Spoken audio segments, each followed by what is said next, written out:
В ноябре в республике состоялся первый онлайн-диктант по абхазскому языку. Инициатор и организатор – Министерство просвещения и языковой политики.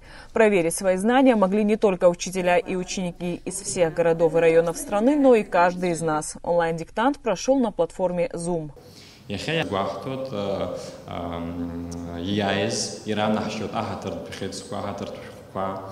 Онлайн-диктант урт харзуичароп назги ехя ялагзана фиштах яхабхот ацуича уртки вибжуко абснахензана заазо ибзиден загирехна извюз рабхет пя онлайн диктант ими пызгаз ядглаз заги табуп расхот.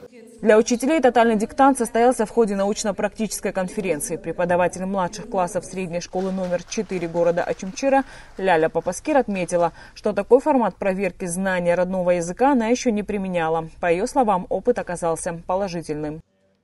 Рабхир Галани Рабрия онлайн диктант идея цурцра убри дарадза исбабхета сара сабжимер гадзак васац ашицону руслыми фысваза не тотальный диктант зигерзевшего диктант убри зиги гоныла брабсными фысыми фысырстахын алот аныр онлайн диктант айнтерес схити схит бастап слушара позевшро бастап исул шома абри хараги убрягон рабхети зала сурхуза бриса слушара когатара нас рабхир гылан ерс хусисту онлайн диктант я рабря без шадзырга разхан ицхрак заду буйхарада.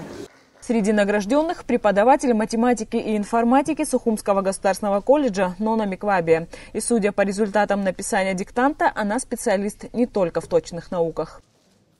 Во-первых, участвовали в конференции. Конференция была очень интересная, полезная. Спасибо организаторам. И очень приятно, что проводили онлайн-диктант. Я и не надеялась там занять какое-то место, просто хотелось принять участие. Писали мы впервые. Вообще очень хотелось бы, чтобы проводились такого рода конкурсы не только по абхазскому языку, и по другим, различные конкурсы, там викторины. Было очень интересно.